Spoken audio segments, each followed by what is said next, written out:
नमस्ते दोस्तों, मैं हूं प्रदीप कुमार। आप देख रहे हैं डिजिटल मार्केट। वीडियो शुरू करने से पहले बता दूं, ये वीडियो एक एजुकेशनल पर्पज़ के लिए है। अगर आप स्टॉक मार्केट में कोई भी फाइनेंशियल इन्वेस्टमेंट करते हो तो अपने फाइनेंशियल एडवाइजर से सलाह जरूर लें या फिर अपनी सोच समझ के साथ ही स्टॉक मार्केट में इन्वेस्टमेंट करें। अगर आपको स्टॉक मार्केट में कोई भी फाइनेंशियल लॉस होता है तो उसके लिए ये वीडियो रिस्पॉन्सिबल नहीं रहेगी। तो चलो दोस्तों, वीडियो शुरू करते हैं। दोस्तों, आज हम बात करने वाले हैं मैक्रोटेक डेवलपर स्टॉक के बारे में। देखा जाए तो लोधा स्टॉक के नाम से ये स्टॉक जाना जाता है। रियल्टी सेक्टर से ये स्टॉक बिलोंग करता है। दोस्तों, आज हम बात करने वाले स्टॉक के दो ऐसे पॉइंट के बारे में। अगर वो दो बारीक चीजें अगर आप किसी भी स्टॉक के बारे में जान जाते हो तो समझ लो आपने उस स्टॉक के बारे में 60 से लेकर 80% तक जो डीप फंडामेंटल एनालिसिस है वो मात्र चंद मिनट की वीडियो में कर डाली। उसके बाद आपको स्टॉक के बारे में इतनी ज्यादा नॉलेज लेने की जरूरत नहीं, इतना कुछ वहां पे जानने के लिए बचता नहीं। वहां पे आप एक डिसीजन तक पहुंच सकते हो कि भाई क्या आपको स्टॉक में ट्रेड करना चाहिए या फिर नहीं करना चाहिए। एक एग्जाम्पल के तौर पर हम आपको ये चीजें समझाते हैं। देखो, मान लो आप किसी भी बैंक में जाते हो, वहां पे आप कोई भी एफडी करवाते हो, कोई भी पॉलिसी लेते हो या म्यूचुअल फंड लेते हो तो आप बैंक से जरूर पूछते हो कि भैया जहां पे हम इन्वेस्टमेंट कर रहे हैं आखिर यहाँ पे कितने टाइम ड्यूरेशन की होल्डिंग करने पे आखिर हमें कितनी मैच्योरिटी मिलेगी या फिर कितना रिटर्न देखने को मिलता है। लेकिन जब हम स्टॉक मार्केट के केस में जाते हैं तो वहां पे हम ये चीजें बिल्कुल भी चेक नहीं करते।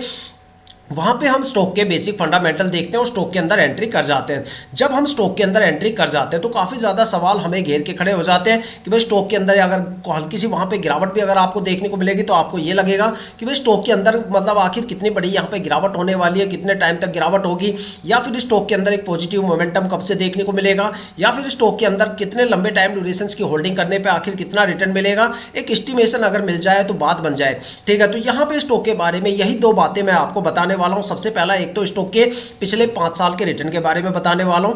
पिछले 5 साल के रिटर्न में आपको यह देखने को मिलेगा कि भाई स्टॉक ने अपने इन्वेस्टर्स को आखिर पिछले 5 सालों में क्या रिटर्न दिए हैं और कितनी कितनी यहां पे हमें गिरावट देखने को मिलती है, जहां से आपको एक आइडिया मिल जाएगा, एक पैटर्न आपको देखने को मिलेगा कि भाई ये स्टॉक शॉर्ट टर्म में ज्यादा प्रॉफिटेबल है या फिर ये स्टॉक लॉन्ग टर्म में ज्यादा प्रॉफिटेबल है, या फिर ऐसे कौन कौन से टाइम ड्यूरेशन हो सकते हैं जहां पे आपको स्टॉक में भर भर के गिरावट देखने को मिल सकती है, या फिर ऐसे कौन से टाइम ड्यूरेशन हो सकते हैं जहां पे आपको स्टॉक से भर भर के रिटर्न देखने को मिल सकता है। मैक्सिमम स्टॉक में कितनी ज्यादा गिरावट आपको देखने को मिल सकती है और मैक्सिमम ये स्टॉक कितना ज्यादा रिटर्न देने का दम रखता है। साथ में एक नजर डालेंगे स्टॉक के होल्डिंग पैटर्न के बारे में। वहां पे कुछ बारीकियां जो मुझे आपको बतानी है उन बारीकियों को समझने की कोशिश करेंगे। साथ में यहां पे एक निष्कर्ष तक पहुंचने की कोशिश करेंगे कि भाई क्या हमें स्टॉक में ट्रेड लेना चाहिए या नहीं लेना चाहिए। आपके काफी ज्यादा सवालों के जवाब इस वीडियो में छुपे हुए हैं। वीडियो को पूरा जरूर देखिएगा। आई होप कि यहां से आपको काफी ज्यादा वैल्यूएबल इंफॉर्मेशन देखने और सुनने को मिलने वाली है। तो चलो दोस्तों, वीडियो शुरू करते हैं।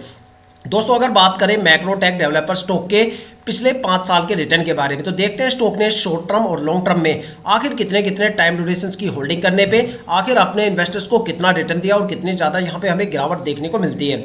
अगर बात करें शॉर्ट टर्म के बारे में तो देखते हैं शॉर्ट टर्म में स्टॉक से हमें कितना रिटर्न या फिर लॉस देखने को मिलता है। अगर स्टॉक में 1 वीक की होल्डिंग की बात करें तो एक वीक में स्टॉक में करीब 4.25% के करीब अच्छी खासी गिरावट हमें देखने को मिलती है। और अगर स्टॉक में 1 मंथ की होल्डिंग की बात करें तो 1 मंथ में स्टॉक ने करीब 25% से ज्यादा की गिरावट दर्ज की है। और अगर स्टॉक में 3 महीने की होल्डिंग की बात करें तो 3 महीने में स्टॉक में करीब 0.53% की एक अच्छी खासी गिरावट हमें देखने को मिलती है। और अगर स्टॉक में 6 महीने की होल्डिंग की बात करें तो 6 महीने में स्टॉक ने करीब 25% से ज्यादा की गिरावट दर्ज की है। और अगर स्टॉक में 9 मंथ की होल्डिंग की बात करें तो 9 महीने में स्टॉक ने करीब 9.5% से ज्यादा की गिरावट यहां पे दर्ज की है। और अगर बात करें स्टॉक के लॉन्ग टर्म के बारे में तो देखते हैं लॉन्ग टर्म में अलग अलग टाइम ड्यूरेशन की होल्डिंग करने पे आखिर स्टॉक ने अपने इन्वेस्टर्स को यहां पे कितना रिटर्न दिया और कितनी गिरावट यहां पे देखने को मिलती है। अगर स्टॉक में 1 ईयर की होल्डिंग की बात करें तो एक साल में स्टॉक में 0.39% का एक माइनस रिटर्न हमें देखने को मिलता है। और अगर स्टॉक में 2 साल की होल्डिंग की बात करें तो 2 साल में स्टॉक ने करीब 96.5% से ज्यादा का रिटर्न अपने इन्वेस्टर्स को दिया है। अगर इस स्टॉक में 3 साल की होल्डिंग की बात करें तो 3 साल में स्टॉक ने करीब 77% से ज्यादा का रिटर्न दिया है। और अगर स्टॉक में 4 साल की होल्डिंग की बात करें तो 4 साल में स्टॉक ने करीब 363% से ज्यादा का रिटर्न दिया है। देखा जाए तो 4 साल में स्टॉक ने अपने इन्वेस्टर्स को करीब 3.5 इन्वेस्टर्स का पैसा करीब 3.5 गुना से ज्यादा करके दिया है। अगर स्टॉक में 5 साल की होल्डिंग की बात करें तो 5 साल में भी हमें यही डेटा रिपीटेशंस में देखने को मिलता है। अगर एक कंक्लूजन निकाल के देखा जाए तो ये स्टॉक शॉर्ट टर्म में बिल्कुल भी प्रॉफिटेबल नहीं है और ये स्टॉक लॉन्ग टर्म में काफी ज्यादा प्रॉफिटेबल है। अगर आप इस स्टॉक में ये सोच के इन्वेस्टमेंट कर रहे हो कि भाई 2-4 महीने 6-7 महीने हम यहाँ पे होल्ड करेंगे और एक अच्छा खासा रिटर्न लेके स्टॉक से एग्जिट कर जाएंगे, तो भाई ऐसी गलती बिल्कुल भी मत करना, क्योंकि शॉर्ट टर्म में स्टॉक में आपको कोई भी अच्छा खासा रिटर्न देखने को नहीं मिलेगा, बल्कि यहाँ पे आपको स्टॉक से 1% से लेके यहाँ पे 25% तक की एक अच्छी खासी गिरावट और लॉस का सामना करना पड़ सकता है। अगर बात करें लॉन्ग टर्म के बारे में, तो लॉन्ग टर्म में आप स्टॉक में जितने लंबे टाइम ड्यूरेशन के लिए होल्ड करोगे उतना अच्छा खासा भर के रिटर्न आपको स्टॉक से देखने को मिलेगा। अगर लॉन्ग टर्म के सबसे बेस्ट टाइम ड्यूरेशन की बात करें तो यहाँ पे 4 साल का टाइम ड्यूरेशन है, जहां पे स्टॉक ने करीब 363% का रिटर्न दिया है 4 साल के अंदर। देखा जाए तो 4 साल में स्टॉक ने अपने इन्वेस्टर्स का पैसा करीब 3.5 गुना से ज्यादा करके दिया है। तो देखा जाए तो ये स्टॉक शॉर्ट टर्म से ज्यादा कहीं लॉन्ग टर्म में ज्यादा प्रॉफिटेबल है। तो ये दोस्तों थे स्टॉक के पिछले 5 साल के रिटर्न शॉर्ट टर्म और लॉन्ग टर्म को लेके। लेकिन अभी भी हमारा एक सवाल अधूरा है कि भाई क्या हमें स्टॉक में ट्रेड करना चाहिए या फिर नहीं करना चाहिए। देखो, किसी भी स्टॉक के पिछले 5 साल के रिटर्न से हमें एक अंदाजा मिल जाता है कि भाई ये स्टॉक में मैक्सिमम आपको रिटर्न कितना देखने को मिल सकता है, कितने टाइम ड्यूरेशन के बाद, किस टाइम ड्यूरेशन पे आपको स्टॉक में एक अच्छा खासा पॉजिटिव मोमेंटम देखने को मिल सकता है, और स्टॉक में मैक्सिमम आपको कितनी ज़्यादा गिरावट देखने को मिल सकती है, और ये स्टॉक शॉर्ट टर्म में ज़्यादा प्रॉफिटेबल रहेगा या फिर लॉन्ग टर्म में। लेकिन अगर किसी भी स्टॉक के अंदर ये डिसीजन लेना है कि भाई क्या हमें स्टॉक में ट्रेड करना चाहिए या नहीं करना चाहिए, तो स्टॉक के पिछले 5 साल के रिटर्न के साथ साथ हमें स्टॉक का होल्डिंग पैटर्न भी देखना काफ़ी ज़्यादा जरूरी है। यहाँ पे कुछ बारीकियां हैं जो मैं आपको बताऊंगा कि भाई होल्डिंग पैटर्न को कैसे चेक करें। देखो, किसी भी स्टॉक में इन्वेस्टमेंट करने से पहले वहां पे प्रमोटर की होल्डिंग 50% या उससे ज़्यादा होनी चाहिए। अगर किसी भी स्टॉक के अंदर प्रमोटर की होल्डिंग 50% से कम होती है तो उस स्टॉक के अंदर ये समझ लो कि प्रमोटर वहां से जल्दी से एग्जिट करने की कोशिश करेंगे। वहां पे आने वाले टाइम में आपको स्टॉक के अंदर एक अच्छी खासी गिरावट देखने को मिल सकती है, और वहां पे स्ट्रेस लेवल आपको काफ़ी ज़्यादा देखने को मिल सकता है। और अगर मान लो किसी भी स्टॉक के अंदर प्रमोटर की होल्डिंग 50% या इससे ज़्यादा है, मान लो 70, 80, 90% या इससे ज़्यादा है, तो वो स्टॉक या तो मल्टीबैगर बन जाता है या फिर वो स्टॉक लंबे टाइम तक एक अच्छा खासा भर के रिटर्न देता है।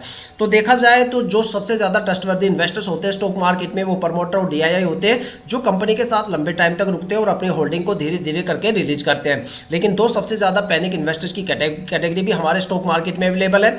अगर आप ये सोच रहे हो भाई मैं पब्लिक इन्वेस्टर्स के बारे में बात कर रहा हूं, तो फिर आपको अपनी फंडामेंटल एनालिसिस स्किल को थोड़ा सा इंप्रूव करने की जरूरत है, क्योंकि पब्लिक इन्वेस्टर से कहीं ज्यादा पैनिक एफआईआई होता है। एफआईआई का मतलब होता है फॉरेन इंस्टीट्यूशनल इन्वेस्टर्स, वो इन्वेस्टर्स जो डोमेस्टिक मार्केट के साथ साथ ग्लोबल मार्केट में भी इन्वेस्टमेंट करते हैं। जब उनको पता चलता है कि ग्लोबल मार्केट में कोई गिरावट होने वाली है, बड़ी गिरावट जन्म लेने वाली है, तो यहाँ पे सबसे पहले बिकवाली करते हुए नजर आते हैं। जब वो बिकवाली करते हैं, बिकवाली करके निकल जाते हैं, तब पब्लिक इन्वेस्टर्स को समझ में आता है कि भाई स्टॉक मार्केट में कोई बड़ी गिरावट यहाँ पे होने वाली है, तब वो पैनिक होना शुरू करते हैं। इसलिए हमेशा कहा जाता है जिस स्टॉक के अंदर एफआईआई की होल्डिंग ज्यादा होती है वहां पे आपको या तो फ्लक्चुएशन ज्यादा देखने को मिलेगा या फिर टाइम आने पर आपको गिरावट ज्यादा देखने को मिलती है।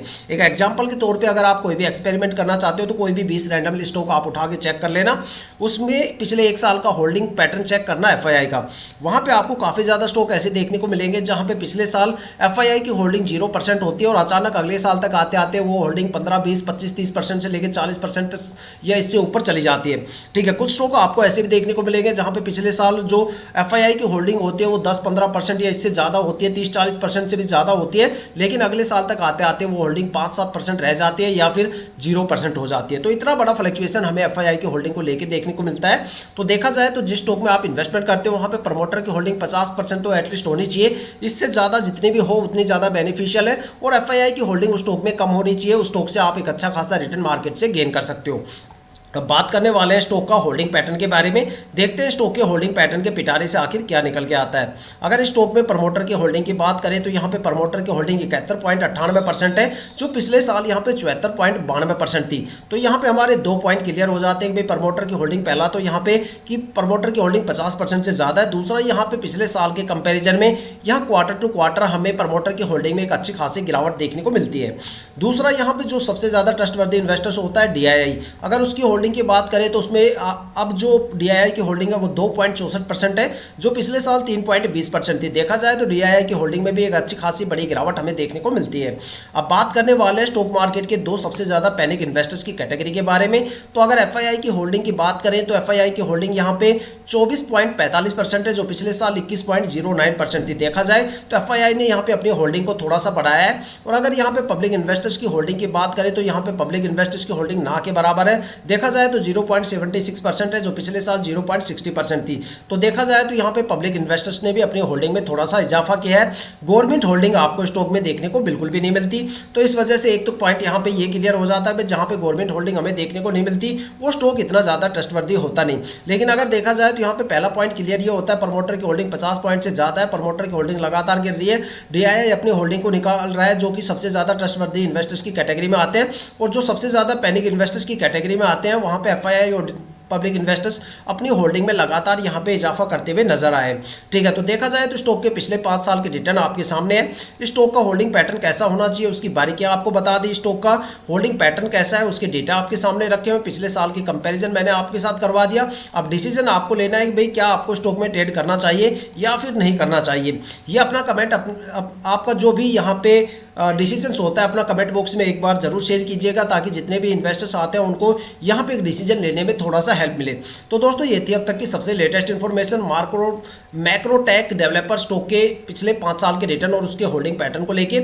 अगर आपके माइंड में कोई भी ऐसा स्टॉक है जिसमें आप इन्वेस्टमेंट करने की सोच रहे हो या फिर आपने स्टॉक में इन्वेस्टमेंट कर दिया और आपको स्टॉक के रिटर्न के बारे में बिल्कुल नहीं पता, तो आप हमें कमेंट करके अपने स्टॉक का नाम बताइए। हम आने वाले वीडियो में आपके स्टॉक को जरूर कवर करेंगे। अगर आप इस वीडियो या चैनल पर नए हो तो चैनल को सब्सक्राइब जरूर कीजिएगा, ताकि हम जितने भी डीपली एनालिसिस करके आप लोगों के लिए वीडियो लेके आते हैं उसकी नोटिफिकेशन आप तक सबसे पहले पहुंचे, ताकि आप स्टॉक मार्केट के हर पहलू से रूबरू रहें, अपने आप को अपडेट और अपग्रेड करते रहें। इसी के साथ ये वीडियो समाप्त करते हैं, मिलते हैं नेक्स्ट वीडियो के साथ।